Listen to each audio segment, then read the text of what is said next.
Hi everyone, I'm Pau Franco. I'm an assistant professor of marketing at Radboud University in the Netherlands, and I have the pleasure of teaching the course Marketing in an International Context with my colleague Olga. Hi everyone, I'm Olga. I'm a PhD candidate in marketing at Radboud University, and I'm also teaching marketing in international context together with Pau. And now Olga and I, we have the absolute pleasure of chatting with Adam Slobodzian, who is an assistant professor of marketing at the Edward School of Business at the University of Saskatchewan. So I'll just jump into our first question for you. Can you introduce yourself a little bit more to us and the students? Yeah, absolutely. So, like you said, my name is Adam Slobodzian. I'm an assistant professor of marketing at the Edward School of Business in the University of Saskatchewan, in Saskatoon, Saskatchewan, Canada. So we're right in the smack dab middle of Canada. And I teach in my role, we're kind of a balanced institution. I teach in the undergraduate programs as well as the MBA and MSc programs in courses such as Introduction to Marketing Research, branding strategy, and marketing strategy for managers. But in my research life, I love researching consumer collective rituals and consumer fandoms. So, fun things like Star Wars, um, Hot Wheels, Pokemon's a big one that I'm really into right now, and as well as consumer rituals. So, things like weddings and baptisms and convocations, even things as simple as like family dinners, how we gather together in our homes. Uh, those are things that really interest me, and that's what I love to research. Now, my next question is something I always find fun to ask to a marketing academic. Can you tell us a little bit about your career path and how did you get to here as someone who works in marketing academia? Yes, absolutely. So I think we've all kind of had a strange path to academia, and I'm no exception to that, right? It wasn't ever really linear for me. So I remember going into my undergrad. I went into the business school actually that I work at now. So I did my undergraduate degree at the Edwards School of Business. Excuse me. So I did my BCom there. And in my second year, we take all these introductory classes, and I was still very confused about and unsure about where I really wanted to be. Um, but I do remember my dad really wanted me to be an accountant, like really wanted me to be an accountant, and he was kept pushing me, pushing me, pushing me towards that. And I remember taking the accounting courses and just absolutely hating it. Like, could not imagine my life um, looking at numbers and just crunching numbers in columns all the time. I could not imagine that. Um, and I was really fascinated by marketing, and it was one of those ones where um, I found myself wanting to know more. And of course, in an introductory course, you really only skim the surface of a discipline or an area. So I decided to really jump in to the marketing discipline, the marketing major with my BCom. Um, and then by my third year, taking my research courses and strategy courses, and especially the consumer behavior course, and just absolutely falling in love with it. And I knew immediately that's what I wanted to do. That's the line of work I wanted to be in. But again, never really imagined myself doing the academia side of things. I always pictured myself kind of following in my father's footsteps, getting the MBA, going to middle upper management eventually in my career, and that's where it would be. So I definitely from an undergraduate student thought I'd be going to the MBA eventually, and then settling into an upper management career as you do here. And then after my BCom was done, I ended up working at an economic development agency in the province I'm in Saskatchewan. And that was really eye-opening too. It was really cool getting to help small entrepreneurs, start their one or two person businesses, whatever that may be, like a catering business or, a pet grooming business, whatever it was, helping them really get the business off the ground. That was really interesting.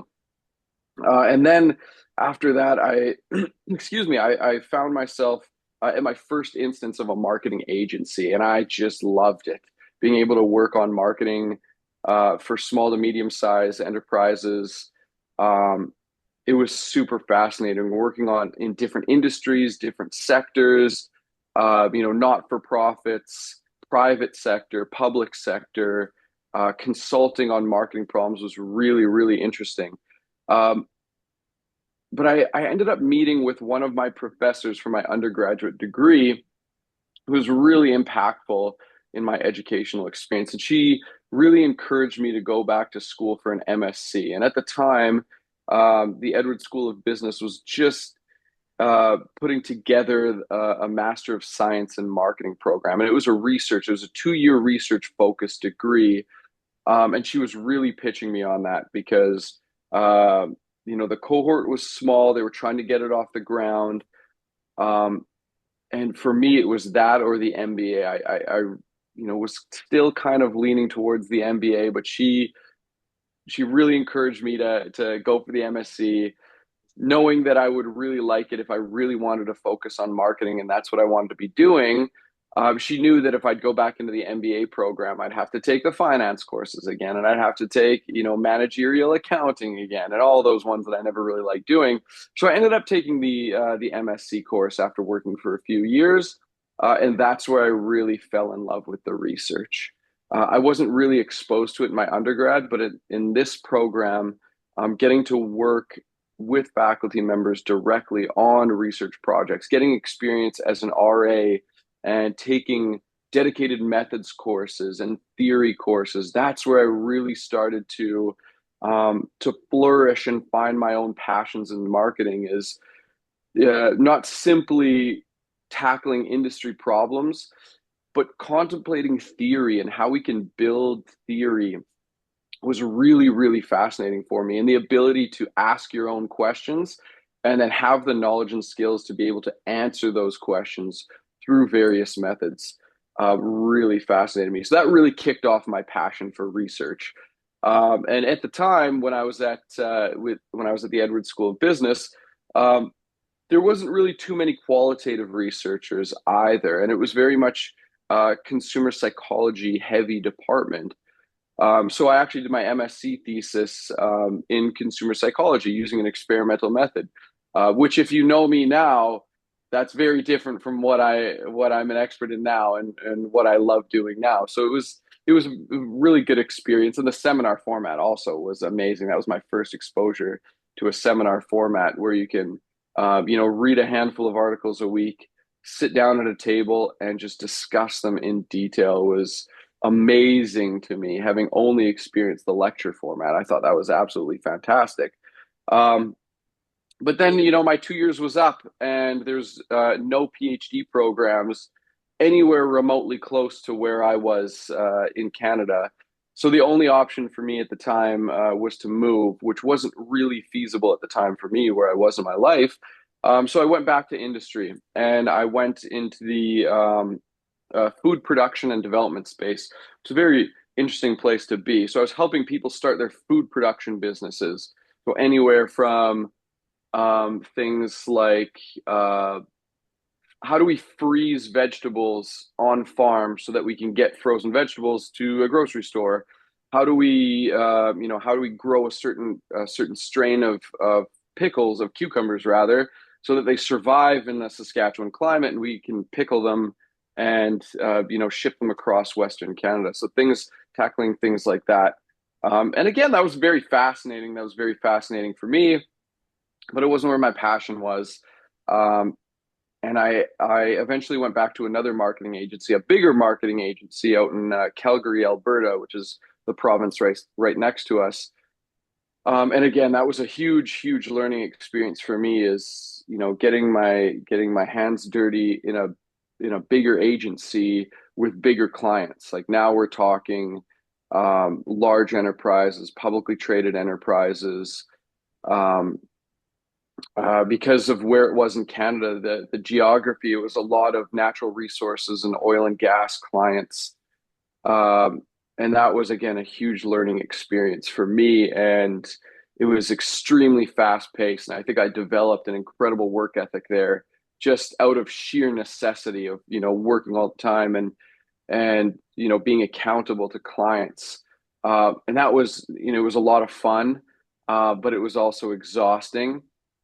And I realized that that's not where my passion was, right? It was great. It was amazing to be able to work on research and, research industries and research organizations and consumers for a very specific practical problem or opportunity that a business was facing, and be able to develop marketing plans specifically for them and consult on certain issues specifically for them.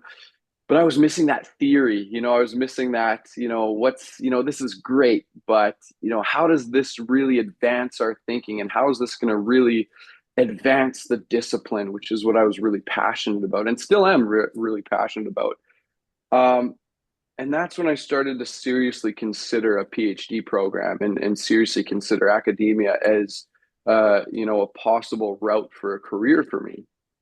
And, I went back to the Edward School of Business and kept talking with the faculty there, and they really encouraged me, pursue the PhD program, but recognize that you need to move, away from home and far away. Which was pretty big for me at the time. It was pretty big. I was getting more comfortable with it, being back and forth between Saskatoon and Calgary a little bit. But my family, all my extended family was in, Saskatchewan and Western Canada. So it was a big move for me. And I'd recently gotten married at the time as well. And my wife had just gotten her, dream job as well, which is an even tougher sell, to ask your spouse to kind of put their dream job on hold for a little bit while you pursue your own dream is a big ask. And I mean, my wife is amazing, bless her. She agreed without a question. She's like, let's go do this. If we're going to do this, let's do it right. So I had her full support, and I still believe I would not be where I am today, and I would not have been as successful in the PhD program if it were not for her support. She's incredible. Yeah, and at the time I was trying to get my applications out, trying to continue working. I had a full year of rejections for my first round of applications through PhD programs, and that's again a tough pill to swallow. You kind of got to eat your humble pie a little bit.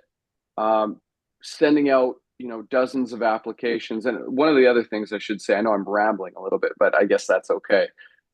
Is I really wanted to stay in Canada too. I didn't really want to move to the US. I couldn't see myself moving to Europe or the UK or Scandinavia, or Asia, or I really, really wanted to be in Canada, close enough to home. Just, that's where our families were. So sending out, we don't have too many universities here that have PhD programs, but you send out the first round, you get the rejections, and then that's when you kind of have to have a serious conversation with yourself internally. Is am I really committed to this? Do I really want to do this?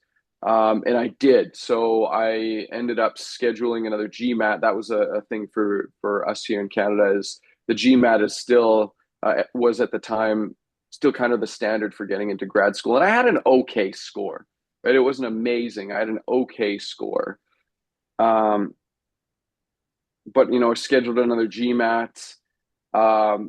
Actually did worse on that rewrite, which sucked, which is another kind of setback where you have to, again, do I send out another round of applications with with my mediocre score, hoping that gets me past the desk. And I kind of took a different approach on my second time through the grad school application. Instead of just applying broadly to schools, I actually researched the faculty members first, and I put in a lot more time and effort into putting together meaningful applications and researching faculty members who I really wanted to work with. And that's where I got actually introduced to Tandy Thomas, Dr. Tandy Thomas, who would eventually become my PhD advisor. I read her CV, I read her research, and she really was doing the work that I wanted to be doing in marketing. And she was looking at consumer communities, and she was looking at families, which are two areas that I'm extremely passionate about, that I wanted to be in. So I, naively emailed her and called her, and I was like, "Your work is amazing. Like, how can I work with you?" And she took my call. She listened to me, and She encouraged me to apply. That based on the fact that we had established somewhat of a not a relationship, but she knew who I was, right? She knew I'd called her a couple times. We'd been emailing back and forth, kind of pitching ideas back and forth to each other. So she knew who I was. And I think that was the huge thing that got me through is I had someone um, who shared a passion, who had a similar passion in what we wanted to research, and she knew me to get my application through to at least the round of interviews, um, so I wouldn't have to rely on my GMAT score. And I got to the round of interviews in two schools on my second year applying, which was amazing for me. I was, crying my eyes out, happy that I finally got an acceptance after a year of rejection. And yeah, I made it to the round of interviews and then eventually got an acceptance at Queen's. We decided to do like a mini fly out just to see what Queen's was like. And I met with Tandy and it was great. And I got a really good feeling. And I was like, you know what, we got to do this. This is right. This feels right. So we ended up moving out to Kingston, Ontario, where I went, worked under Dr. Tandy Thomas for my PhD at the Smith School of Business. And I just had an amazing time. Queen's is a fantastic school. The faculty was amazing. And then it really broadened my horizons too. It really broadened my view of the discipline. Whereas at the Edwards School of Business, there's kind of two camps in the marketing department. You have consumer psychologists and you have your strategists. And that's where I thought the discipline is we either have psychology or we have strategy.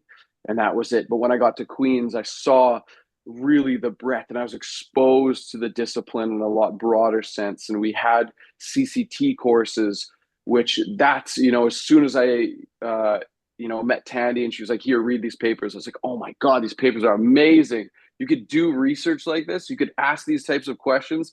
This is incredible. Like, how do I do this? How can I be this? And she guided me, and that's where my passion again was ignited for CCT. And we took consumer psychology and strategy, of course, but also marketing science was an area of the discipline that I was never exposed to. And the more heavy quant focused side of marketing, again, though it's not my passion, it was super fascinating to be exposed to those types of questions and methodologies and the different ways that we can ask questions and the different tools that we can use to answer these questions was really fascinating for me. Of course, it was extremely difficult. You have to kind of learn the Greek alphabet in the sense of, all these different structural equations and Bayesian modeling and stuff like that. But it still was fascinating, right? It was a really eye-opening experience. Um, and then the pandemic happened, right? Sorry, looking down at my notes here. And then, of course, the pandemic happened. We had all these awesome classes, and then everything flips onto Zoom, right? And your grad school can be an isolating experience already. You're doing a lot of this work on your own. If you've gone through the business school stream, you kind of know that early on it's a group degree. You have a lot of group projects. When you start working in industry, you're working with a lot of groups, a lot of teams. And then you get to grad school and all of a sudden it's all on you, right? You're the one doing the reading. You're the one doing the thinking. You're the one doing the writing, of course, under the guidance and supervision, but it's a lot of individual work. And then flip that all into a pandemic it can be very isolating, right? So all of a sudden, my wife and I, we're a year into this move, a year into this program, and everything flips online. So it was a very isolating experience for us. And I will also mention that a few months earlier, we had just gotten pregnant too. So now we have this pregnancy in a new city, in a new province, in a new school, new program, and now we're kind of confined to this one-bedroom apartment. Um, and it's, you remember what the pandemic was like early on. It was crazy, right? And my wife's pregnant. It's, oh my God, we got to keep her safe. We can't get COVID. Like, oh my God, it would be devastating. So we were dealing with turmoil, and we ended up driving back to Saskatchewan Um, we ended up driving back to Saskatchewan early on in the pandemic just to be closer to family.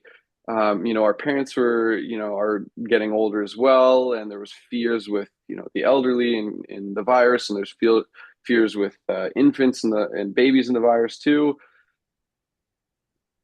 Trying to navigate grad school with all this madness was a different experience. I loved my experience in grad school, but boy, oh boy, do I never want to have to experience grad school in a pandemic again. But somehow I made it through, right? That second year was all online.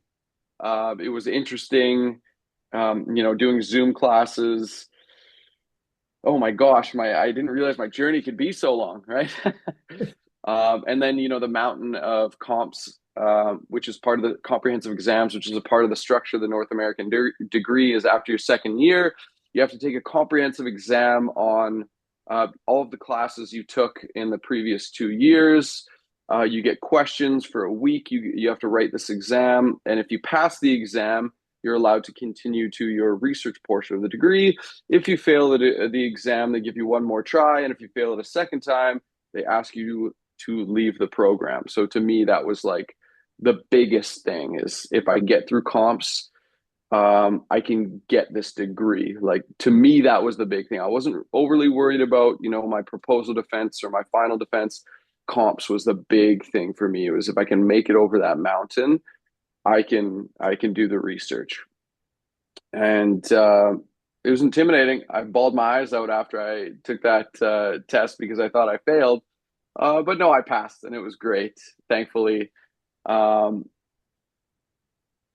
my son was born shortly before that. Oh, yeah, that's right. My son was born shortly before comps. So I had, new baby, trying to study for comps. And it was weird. Reflecting back on it, this was a really fun exercise for me when I read these questions because I really got to reflect on my own experience. And it was very surreal. And I don't think many people that go through the grad school experience um, had the experience that we had with the pandemic, Pal, and I know you can relate to this quite a bit. But was when I was studying for my comps um, in Canada, we had these mass vaccination lines where they had this like in a huge kind of outdoor festival space. These public health workers were distributing the COVID vaccine. It was the first round of the COVID vaccine, and people were in their cars, lined up almost across the city to just get their first jab. And I remember studying for comps, waiting in line to get my first jab. And it's like, we got to get this jab. I got to study for comps. My, son was in the back seat. My wife was trying to keep my son occupied while we're trying to study and then, inch our car forward. So it was really, really weird space. But yeah, glad students now, hopefully, knock on wood, won't have to experience that. And then yeah, got through my comps. Tandy and I had already kind of put a plan together for my own research. So I had some research questions I was toying with, and she did make me write mini proposals, so that when I was through comps, I could kind of hit the ground running on the research, and get right into it. And that's what I did. As soon as comps was over, I knew exactly what I wanted to research, exactly the domain. It was on consumer rituals and consumer practices. Funnily enough, the ones that are disrupted by COVID, it was very, um, you know, time relevant. Um, got right into it. Um, and then I reached out to my former professor at Edward School of Business, and I was like, "Hey, just letting you know, my family's back here because of COVID. Be cool to catch up, socially distanced, meeting, just to give you an update on like where I am and in the program and everything, and just hear how things are going." And she said, "Hey, great to hear from you. Just so you know, we're posting for a position at the university. If you can get through your proposal, you should apply." And I was like, "Oh my gosh, that would be cool. Like I'm already back here, going back to the school that that I had got my undergraduate and master's degree. It would be fascinating. It'd be, fantastic." So worked like mad for 3, 4 months, worked like absolute mad to collect some preliminary data, get some preliminary findings, put together a proposal, and get things organized. The benefit of COVID was that you could do Zoom meetings and Zoom proposals and Zoom defenses, and nobody had the excuse of like, I'm not going to be, at the college at this time. Um, so the scheduling wasn't an issue, which, from what I've been told, is a huge issue for proposal defenses and final defenses is scheduling. But no, got everyone together, got through my proposal. Um, the next week I applied for that job, and then I got the notification that I made it to the round of interviews, um, which was amazing for an ABD. It was amazing. And then, yeah, I was prepping for my interviews. I prepped like mad, which is, I think, exactly what PhD students on the job market need to do is absolutely over prepare for your flyouts. It was the most critical thing that I think um, was the biggest success factor in getting the role I have now is that I over prepared for my flyout, even though it wasn't like a flyout traditional sense. It was like a Zoom flyout, so I had meetings all day. But I did detailed research of every single faculty member. I read their three most, I had, written down notes of their CV. I printed off their CVs. I read their three most recent publications. I wrote down questions for them. So it was kind of like I was trying to not necessarily flip the interview, but when I had my one-on-one meetings, I wanted to make sure that the time flew by. So I was asking them, it was almost like an academic interview, like an interview you would use for research. I was asking them and I was genuinely curious about their research. And I got them talking about themselves so that by the time, our 30, 40-minute meeting was over, they're like, oh my gosh, the time flew by. That was, so great talking to you. I wanted everyone to have that sentiment. And I wanted to know that I wanted them to know that I came prepared to each interview with them. Um, and then I also did practice presentations too. The research presentation is the big portion of the flyout and the in-person interview. I practiced that presentation with like every member from the department at Queen's, and I had them absolutely grill me on questions, which was also a really good practice for my final defense. But they absolutely grilled me so that when I got into the situation, there were no curveballs that I had not seen already. I was, any out there question, I was able to bring it back to make it relevant. I was able to handle everything in stride, every weird question, whatever it was.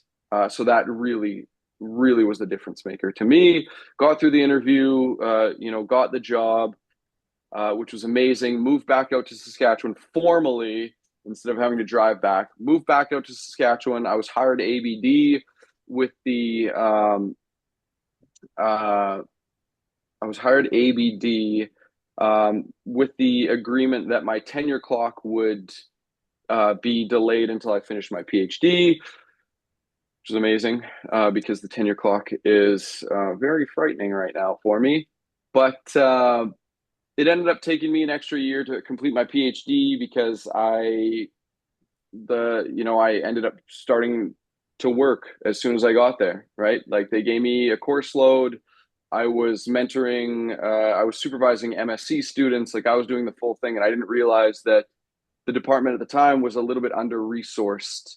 And a lot of that fell to junior faculty members. So I was, teaching full course load. I was, supervising MSc students, which was weird because I still thought of myself as a student.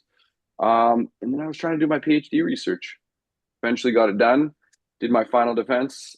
It went very well. It was a proper defense, and now I'm here, junior faculty member, trying to survive the tenure clock. Yeah, so you've talked about the big picture of your career path. So then, what's it like day to day being a marketing academic? Yeah, absolutely. It really changes day to day, right? It's really different depending on a couple things. So first, depending on the where you are in the academic calendar, and where you are with specific projects. Those are the two things that really dictate my calendar. So when we're in the midst of the academic year, a lot of my time is focused on, prepping lectures and doing lectures. So teaching and preparing to teach and grading are the biggest thing. You don't realize how demanding some undergraduate students can be, and you find yourself answering emails from undergraduate students a lot of the times, and that really eats into your time. So, teaching is a huge thing as we come to, we're in April here, which is final exams for us here. Grading is the big thing for me now, right? Grading my finals, uploading my final grades, meeting with students who are upset about their final grades, all that fun stuff is where I am. But also kind of the other side of that is, depending on where I am with certain projects, sometimes there'll be a deadline, like a review is due, or there's a conference deadline, and it's like, oh, I really want to submit that project there. I gotta get my reading done. So all of a sudden you find yourself kind of like a grad student again. You're reading a whole bunch, or you're, in data analysis or data collection phase where you're trying to schedule and do these interviews or observations, or you're driving out to research sites. That takes up most of your time some weeks. Some weeks it's data analysis where you're, shoulder deep and in vivo coding your data and just thinking deeply about your data, which is what you have to do when you're analyzing data. You have to, dedicate blocks of time to really think about your data. At least for me, like I can't jump in and out of a project after an hour. I need to spend like a day or a half day just thinking and really digesting the data. And if the project's in data analysis phase, that's what you got to do. For projects in writing phase, then you find yourself writing a whole bunch. So it really varies from week to week, depending on where you are in the academic calendar and where you are on specific projects. But it's rarely ever do I have like a routinized week where it's every day is the same thing. It's really different. So you've talked a lot about, I guess, also your love for theory. What's a theory that you think about a lot in your teaching and research in a nutshell? Yeah, another really great question. And because my PhD dissertation used both practice theory and ritual theory, I find myself thinking about those a lot.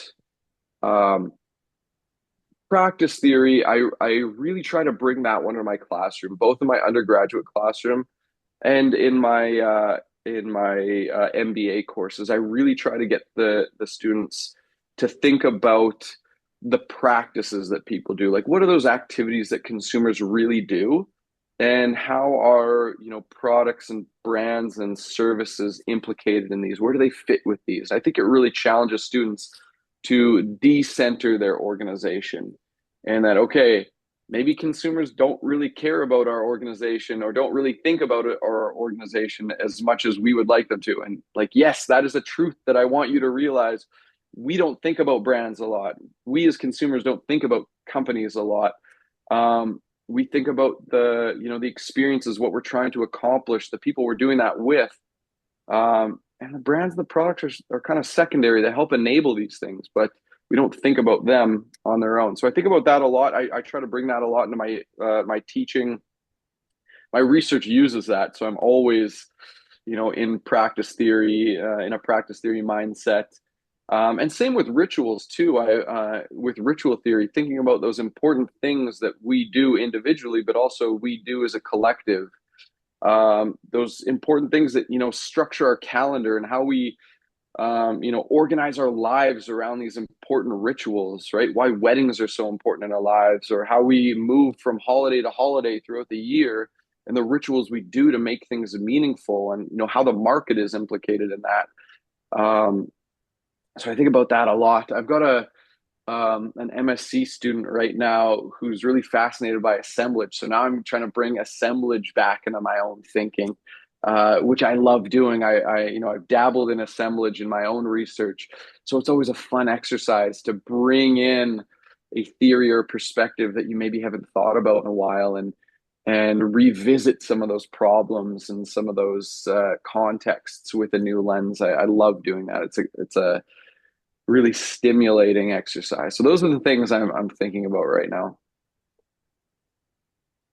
Adam, I would like also to ask about your research. So, from all the research you've done so far, all the projects you currently work on, is there anything, any project that you're particularly proud of? And also, could you tell us a bit what makes it meaningful or impactful for society? Yeah, I would say every single project. I know that's an awful answer, but there is like I wouldn't do a project. I wouldn't embark on a question if I didn't absolutely love it and was interested by it, right? And you kind of get a sense of pride from all of your projects, right? I think the dissertation is the big one, and that being kind of the one of the big ones most recent to me is a very big source of pride for me. Like I'm still very, very proud of the work that I did in my dissertation. And, the fact that you complete a dissertation is something you should be incredibly proud of. And I know at the end of it, you're sick of looking at it, right? That's how I was. You don't want to look at it again, but that doesn't mean you're still not proud of everything you've done and, reflecting on your own journey and how far you've come. Um, and I'm still very, very proud about my own dissertation, what we were able to accomplish. And I think the impact for me from that body of work is really looking at how consumers can revise and reconstruct meaningful rituals when they're impacted by external disruptions. And that's not something that has been looked at too much.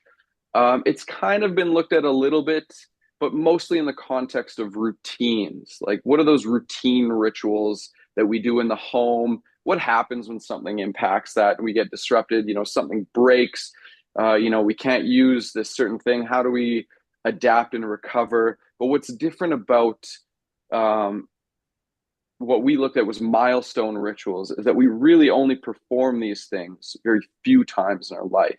So really, I mean, ideally, you only get married once, right? But still, it's you don't get married 100 times. You don't get married every day. You really only have one or two opportunities to perform this ritual.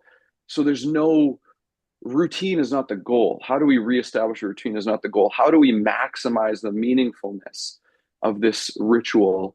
And why do some people feel the need to do it under such poor circumstances like a pandemic, where others are able to so easily just hunt it down the road and delay it? And yeah, we don't need to do this now. So, my dissertation work to really unpack that and developed a model and a theory to help us explain and understand why some people are able to adapt and why other people's decide to not adapt.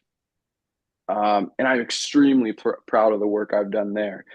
And I think that's, I kind of feel that same sense of pride with all of the projects I work on. And you kind of get to this point with your projects, and I'm sure you can relate to this, where you kind of say, oh, you ask a question, or you're looking at a new context, or you're kind of, spitballing and brainstorming with your friends. It's like, oh, there's something interesting here. There's, I don't know what it is, but there's something interesting here. And you're like really excited and passionate about it. And then you start reading and you start collecting data, and then you start analyzing something. And then it kind of flips to there's something interesting here to like, oh, look at the interesting things we found. And it kind of flips. And that again is something to be very excited about, where you can actually see the outcome of that. And then there's kind of another phase to that too, is where you have these early findings and you're kind of putting a model together. And this has happened with all my projects, is you put together an early model. It's like, yeah, this is pretty good, but I'm not quite sure this really fits perfectly. And then you have to sit with it for a while and keep discussing and debating and sharing it with others. And then finally, it kind of, after rounds and rounds of brainstorming, you revise it to this model that just kind of fits in like that puzzle piece. And you're like, oh my goodness, there it is. It was there the whole time. That's amazing. And it kind of, you get passionate about it again and you get prideful about it again. So to me, it flows through that with my own projects.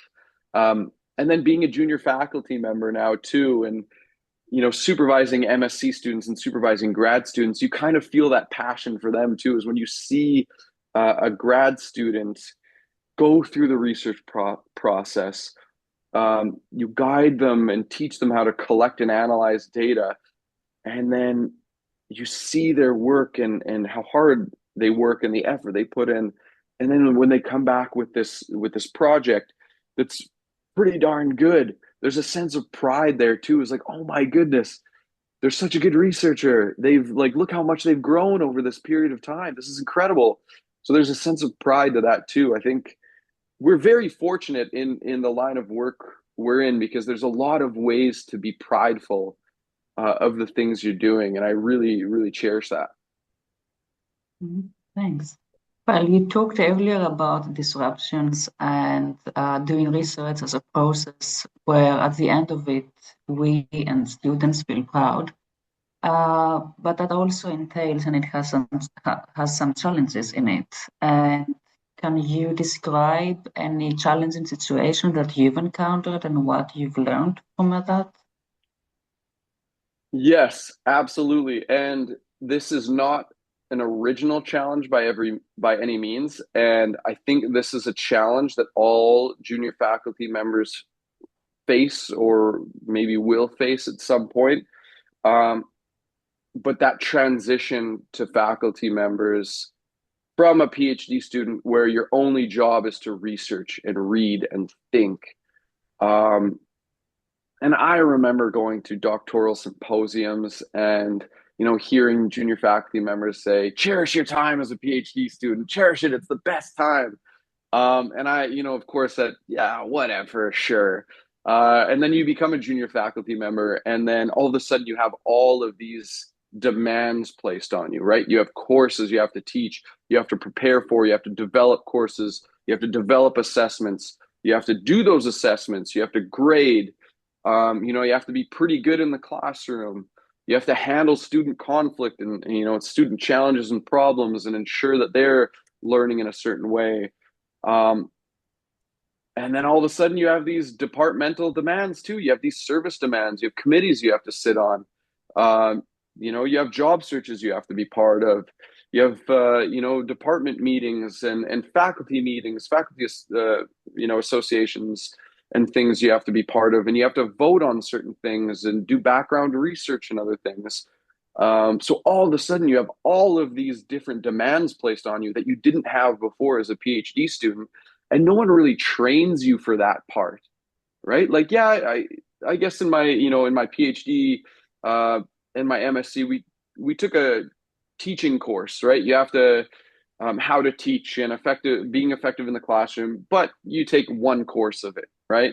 The rest is very much focused on the research. And if you go to a balanced institution, teaching's all of a sudden a big part of your job, and now you have to figure out how to balance research and teaching. And guess what? I sucked at it, and I still continue to have challenges through the academic year. Is um, Teaching is one of those beasts where it will take all of the time you give to it. It will take all of the time you give to it. And if you give it more time, it will take more time. You have to carve out time to do research, and that can be very tough in some weeks.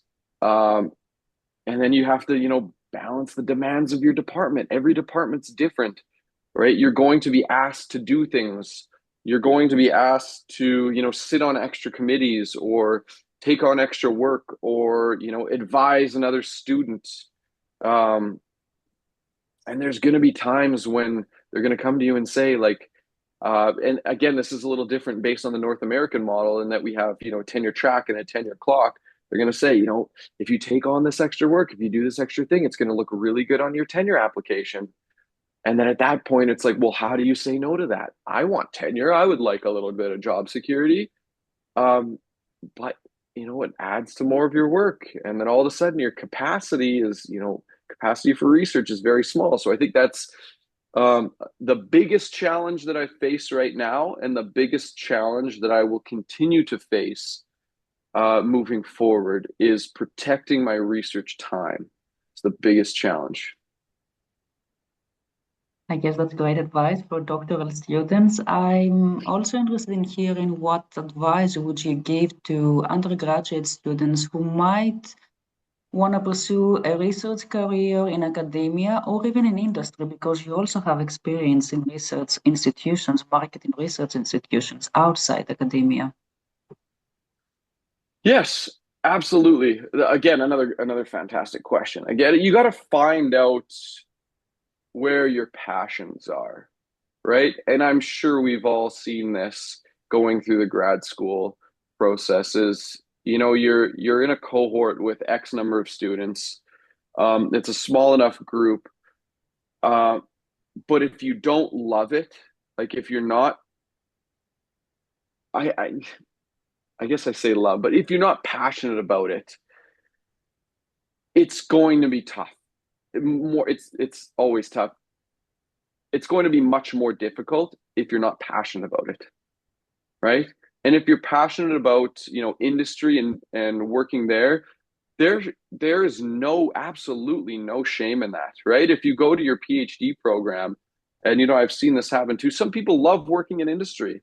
I loved working in industry, but it's not where my passion was. If that's where your passion is, go for it and do that. You're gonna have a better time. It's gonna be much more meaningful to you, and you're gonna get a lot more out of it if you follow your passion. I know it's kind of cliche, cheesy, but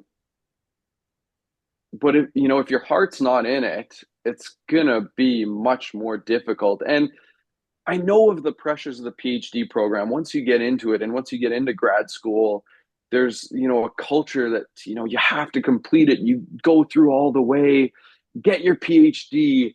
You can't master out, or you can't leave the program. You absolutely can, right? If it's not your passion and you don't love it, why stay? You're gonna put yourself through a horrible time.